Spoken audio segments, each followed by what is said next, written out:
as time permits. Go ahead, Coach. Great. Well, certainly a very impressive win for Wake last weekend against Virginia.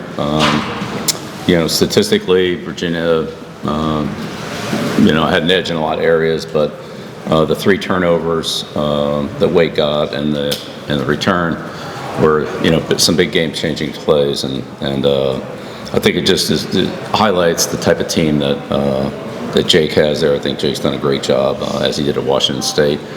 He has several other people on his staff with him, but did a tremendous job out there, and he's got a lot of good football players. They're a very good football team. They're well coached. They're good in every area. They're good on special teams. They're good on defense, and they're good on offense. They have some very good skill players. Offensively, the running back Clayborn is outstanding. Barnes, Rodriguez, the receivers are explosive. Quarterbacks can run. They're averaging over 200 yards a game passing, so they can throw it too. Defensively, they're very disciplined. They're tough. They can rush the passer. They play the run well. They're very physical. A good tackling team. So, be a big challenge for us out there. Back in the state. So we know that intensity is going to be, high for this game, as it should be, and look forward to it. So, good opportunity, but a lot of respect for the program and for Jake and the job that he's done there this year. They've really it's been impressive. We'll get started front row center, Rob. Bill, what have you learned about these Tobacco Road rivalries and Big Four rivalries since being here and now starting them in this final stretch of Wake Forest? I've been involved in a lot of them before, but I'd say the ones, regionally are just different. In Tobacco Road, we've certainly talked about that with people who have played in a lot of these games or coached in them or been around them, and so it's, historically we're catching up on it, but, we even saw it in the Charlotte game, that it's a little bit different when you play in state, and every high school kid wants to win a state championship. And so, when you're playing at this level, it's important to win in the state. And, we know it's going to be, they're a good football team no matter where they're located, but we know it's an in-state game. And it's going to be tough, and it's their place. And, I'm sure there'll be a lot of energy in the stadium. Bill, you said I think after Stanford, the Wake defensive front is among the best that you're going to see this year. How important is it for the offensive line this week in practice to be able to go against your own defensive line based on the production that they've had? I know you talked a little bit about them struggling in a sense against some of the Tyler Thompson plays and Melkart. Yeah, it's. I think the way Wake plays is a little different than the way we play. So we'll try to simulate that the best that we can. But they move quite a bit, and they're the people that support from the secondary are very aggressive, and they just have a little different way of playing than the way we play. It's not good or bad. It's just a little bit different, and so that's what we'll have to try to simulate for our offense to be able to handle it. But they're a very physical team. They pursue well. They tackle well. They force fumbles. They turn the ball over. And again, it's just a physical team. The closer it gets to the goal line, the harder it is because they have more guys and less space, and they do a good job down there too. Second row on the left, Coach Aaron. Yeah, Aaron Beard from the AP. You guys have the most sacks in the country the last 4 weeks, so it's been a consistently a lot of output. Going back to your days as a coordinator, I'm curious, how would you describe the challenge of maybe bringing along guys, pass rushers, whether it's schematic, whether it's teaching them technique, that process of sort of building something like that over time, and how this group is sort of adapting to that? Look, each player usually has his own strengths and weaknesses. Some guys are more power rushers, some guys are more speed rushers, and so forth. I kind of look at it like a pitcher. It's hard to win with just one pitch, even if it's a really good one. You can get to a certain point, but at some point you need something besides a fastball. You need a curveball. You need a changeup, or you need something. And I think that's the way it is with the pass rush too. If you only have one thing, and eventually they block that, and then you got to be able to go to something else. So developing individual pass rush techniques for each player is important. To have a good 2 or 3 pitches that you can throw, and then being able to collectively work together on pass rush to understand that for the most part, it's 5-on-4, so they have an extra guy. So where's the extra blocker? How do we attack that? Which way is he going? How are they doing it? And if it's 5-on-5 with the offensive lineman, then, how do you attack that differently than 5-on-4? And then when you start to pressure, then, how does that fit into the pass protection as well? In terms of, are they protecting the 5, 6, or even 7? Towards the end of the game last week, we saw a lot of 7-man protection, or they were chipping and then getting out. So 7 guys would block and then 5 would stay and the other guys would release, things like that. So some different protections that you have to work through, and understanding, how they're trying to neutralize your pass rush, either individually or as a scheme. What we need to do to try to, how to attack what they're doing to neutralize what we had success with. Front row on the right. Hey, Coach, Wake Forest, the running back, Clayborn. What do you like about his game? And Everything. What challenges does he bring to your team? Everything. He's a really good runner. He's explosive. He's fast. He's got good vision. He sets up his blocks well. He runs hard. He's a hard guy to tackle. There isn't much to not like about him, really. Unless you're playing against him, then there's a lot not to like about him. But he's a problem. He can get inside, he can get outside, he can go the distance, but he can get tough yards too. He's a good contact runner. He's got good balance. I like him. I like him. I think he's a heck of a player, and I have a ton of respect for him. We know he's getting the ball. Everybody else knows he's getting the ball, and he still makes yards. He makes a lot of them. He's very tough to handle. He sees blocks well, and he runs hard. He's hard to tackle. Right next to him, Coach. Bill, what would you say your relationship is like with Coach Dickert? I know he was at Washington State last year when you were out at Washington with Steve. I wonder if you ever ran into him out there. I wasn't out there for that game. I saw the game. It was a big win for Washington State. Winning the Apple Cup, they beat them in, I think it was in the Seattle Stadium, Seahawks Stadium. But they had a great year last year. And they have a good program.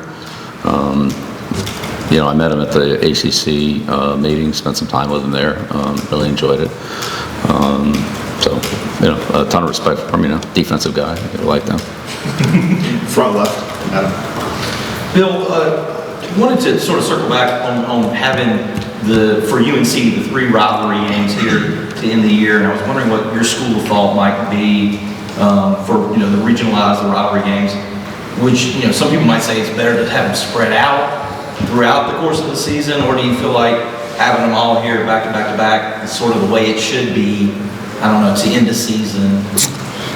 Yeah, not my decision. They schedule them, we play them. So if we play Friday night, if we play Saturday morning, if we play Saturday night, whatever the games are, if we play Monday night, we play Monday night. So who we play when we play them, it's really out of my control. We just got to get ready to play. So I'm not going to worry about that. This week it's all about Wake Forest. We're going to put everything we have into this game, and then next week we'll move on to next week. It's the same thing we do every week. But we got to pour everything we have into Wake Forest. Again, they're a really good football team. It was a big win for them against Virginia. Virginia's a good team, so we know that. And, we're excited for the challenge and the opportunity, but it's going to be tough. We know that. Yeah, Bill, I wanted to ask you about Kamari House. Obviously, he came in, with 1 year under his belt. Right now, seeing you guys in tackle, it seems like he's one of the more vocal guys on the team as well. Just wondering, he had the interception the other day. I wanted to ask you, what have you liked about his play to this point of the year, and then also, how have you noticed maybe him growing from a leadership perspective? Kamari brings a lot to the program, both on and off the field. He's vocal, but in a good way. It's when you're the middle linebacker, you have to communicate things to the front, to the linebackers on your level, adjustments that you make, and sometimes the entire secondary in terms of the play call or an adjustment against certain formations and or no huddle and things like that. So those communication skills are really good. It's important to be decisive. It's important to be loud, but sometimes even if you don't call the right thing, as long as everybody's playing the same thing, you're okay. It might not have been a perfect deal, but at least everybody's on the same page, and that's better than being half right and half wrong. So that's really good. Kamari loves football. He's very engaged, ask questions, ask good questions. Wants to improve, wants to be better. Works hard. He's not the biggest guy, but he's explosive for his size. He plays bigger than the weight that he's at. He plays strong, he plays explosive, and he can run well. So he's got a really good skill set. He's a good blitzer. He's a good tackler. He can cover a lot of ground. And he's a smart, instinctive player for not very much. He doesn't have a lot of experience. 2 years playing, but he's played a lot of football, but not as much as guys who play 4 or 5 years. So, but he performs and acts and carries himself like he has played more than he really has. So he's a very mature kid. It's impressive. Center, second row, Brad. Yeah, bro. Hey, how are you? I know when you got here, you said you're not coming here to leave, but as soon as the Giants job came open yesterday, your name got thrown out there. I'm sure it will with other NFL jobs. What is your message to players, to recruits? I'm sure people are asking you about that who want to come in the program. Yeah, getting ready for Wake Forest. That's all I got this week. Has anyone asked you, or the players or recruits want to know about your future? I mean, I've been asked about it from time to time, but yeah, look, I've been down this road before. I'm focused on Wake Forest. That's it. And that's my commitment to this team. And next week it'll be to our next opponent and so forth. But, I'm here to do the best I can for this team. Second row, far right, coach. Bill, 9 to 10 weeks into this, you go back on the road this week. The emotional swings, and you talk about the intensity of these types of games. Is it comparable to the in-game swings in college football compared to what happens in the pros? It's a little bit different in college because of the timing. From a timing standpoint, it's a little more like the Super Bowl timing. The timeouts are long.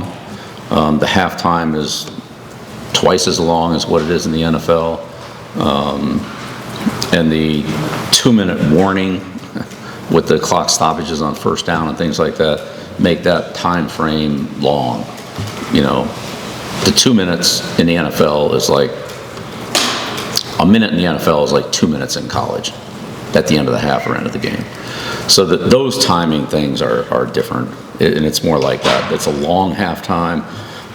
You can get a lot done, but you also have to come back out, kind of re-warm up, get going again because you've kind of been sitting for a while. And I'd say the timeouts, the clock stoppages between quarters and timeouts and so forth are long, and that just it takes away a little bit of momentum, gives you a little more time to talk to your team in between series and things like that. So those are the differences. They're not good or bad. I mean, everybody's got the same, it's the same thing, but that's what I've noticed. Back far right. Hey, Bill, I think a lot of people would maybe compare you and Dicker this week, given you guys are rivals, both first-year coaches. Just how much appreciation maybe do you have for what you've been able to do there? They didn't have a lot of expectations this year, and they're having a great season, especially given that you've experienced this, trying to build a program here your first year. Yeah, like I said, I have a lot of respect for him. I have a lot of respect for their program and the way their kids play. So, yeah, all of the above. And if that's a quick injury follow-up, unrelated, how close is Thaddeus Dixon going to practice this week, and how close are you? Yeah, so he's day to day. He's coming back. He's closer than he was today than he was yesterday. We'll go out there and see how it goes. But if you've ever had an injury, you go out there and you do what you can do, and if everything feels good, then you move ahead to the next step. And if it doesn't, then you step back and you give things a chance to settle down a little bit or whatever, and then you go back and do it again. So there's no way of knowing what's going to happen today, tomorrow, the next day, or 3 days from now. So we just take it day by day. And if things go good today, then we ramp up tomorrow. If things maybe need to settle down for a day, then we repeat today, tomorrow, and then look at it again the next day. So I really don't know the answer to that question. I'm not going to be able to answer any injury questions because they're just day to day. It just depends on how the player progresses, or how any individual progresses, whether you're a player or not, as to how much you can do, depends on how it goes. And that's, again, I've been in this a long time, and that's the reality of it. You know, people say, well, this is going to take this long, this is going to take that long. It's pretty hard to be right on that. I'd say that those predictions are usually wrong one way or another. It's just impossible to say, oh, this guy's going to be ready in like however many days. How do you know that? Front left.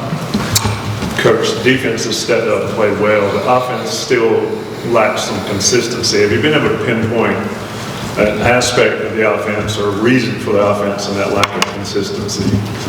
Well, I think we need more consistency all the way across the board. I mean, defensively, offensively. Our defense has done a good job, but I mean, the 2-minute drive at the end of the half, 2-minute drive at the end of the game last week, I mean, those could be better. So, I mean, there's room for improvement all the way across the board, and certainly offensively, we need to score more points in the first half. Let's start with that. That's number one. So we need to find a way to do that. Left, second row, Shelby. Coach, I was curious, you said after the game on Saturday, kind of later in the press conference, that you felt like in retrospect could have done a better job looking at some of the players, putting them in a better position to be successful like early in the season. I was just curious if you could maybe expand on that and provide some examples of maybe certain players that you feel like you've identified, certain combinations you identified later down the line. No, I mean, it's no specific examples. It's just the more you know about somebody, then the better you can evaluate them, the better you can utilize them in your program.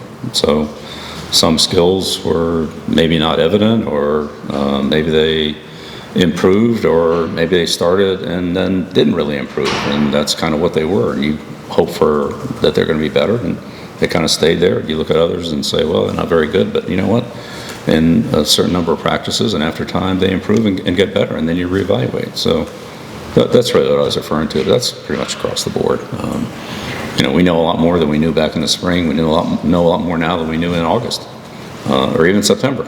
And so as we've learned more about our players and our team and how they work together and what we can do and what we have a harder time doing, then, you know, we've tried to take steps to improve those things. In retrospect, if I had known then what I know now, I wouldn't have done some of the things I did, but I did what I thought was best at the time, and so that time's passed. I mean, you can't go back on it one way or the other, so just keep moving ahead. Thank you. Front row on the left. Bill, with it being Veterans Day and the unveiling of the wall, was there any story of one of these guys that really resonated with you throughout this process? Well, I mean, Hamburger's a great story, you know. I mean, this guy's NFL Hall of Fame and served his country and, you know, had a great career here. I mean, that's, you know, and there are a lot of other ones too, but, you know, I have a lot of respect for those guys. You know, guys like Staubach, who had a great career in college, had a great career in the NFL, and served his country, you know, and the Phil McConkeys and many other players that I have a closer relationship with because they served in the military through the Naval Academy. But, you know, guys like that, I mean, it's, and you go back to, you know, some of the players that impacted the NFL after the war, but specifically to North Carolina. I mean, put Chris in there. Second row, Aaron. I want to get back to the pass rush for 1 second about the sacks. With what you talked about bringing guys along, there's a process. I'm curious, was there a point when you kind of began to feel like some confidence maybe in the way you guys could rush the passer, maybe feeling like the guys understood schematically more of what you were asking for? I mean, was there a point that it began to feel more comfortable to you about what you guys could accomplish with that? Look, let me just say that sacks are a function of team defense. And if the receivers are open and the quarterback throws the ball, I don't care how fast you get there, you're not going to get there.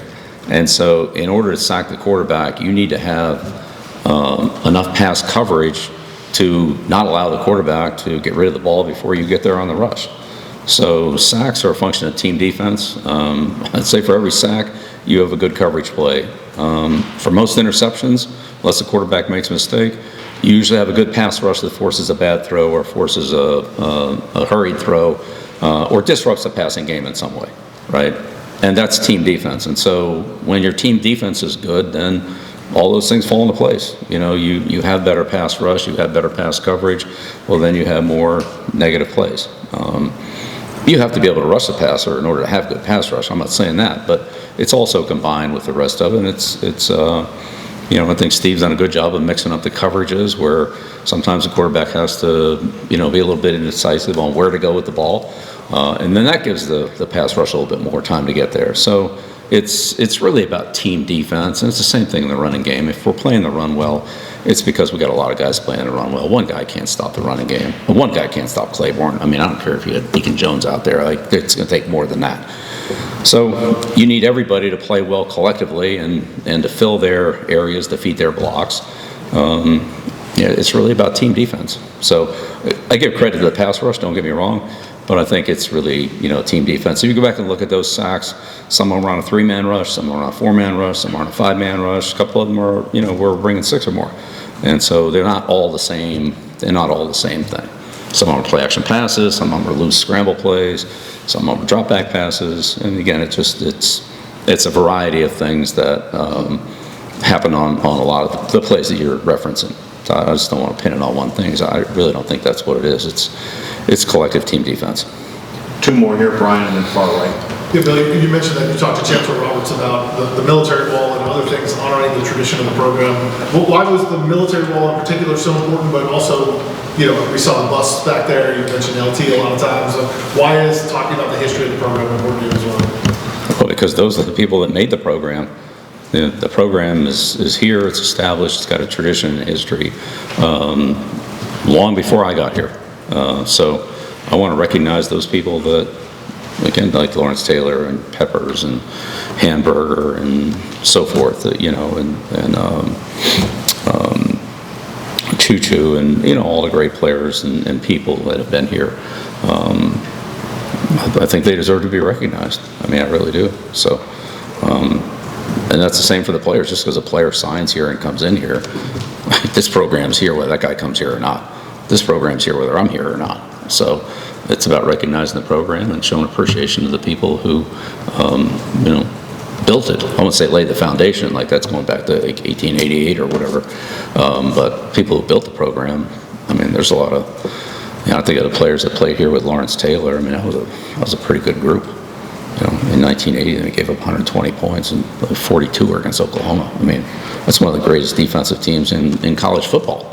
So, I think they should be recognized. And why was the wall so important, the military wall? Well, we just had to find a way to do it. I mean, we talked about different ways to recognize the military. But look, when people come back here, I want them to feel that we appreciate their contributions and recognize them, whether it's in the military, whether it's their playing career, whether it's their academics, whether it's, we have, again, various awards and recognition for what our student athletes do, not just on the football field, but academically or, in the military or community service and so forth. I mean, it's just part of who we are, and that's what we're proud of. We're proud of football accomplishments, but there's other things too that, should be recognized. The last one, 3rd row on the right. Hey, Bill, Michael Perchik, ABC 11. Can you share a bit about your dad's military service and the importance of having conversations with players so they're, better educated on the history of military conflicts and military service in this country? I've always talked about that, especially as the historic dates come through. I mean, like, whether it's Pearl Harbor or, D-Day or Veterans Day, Memorial Day, so forth.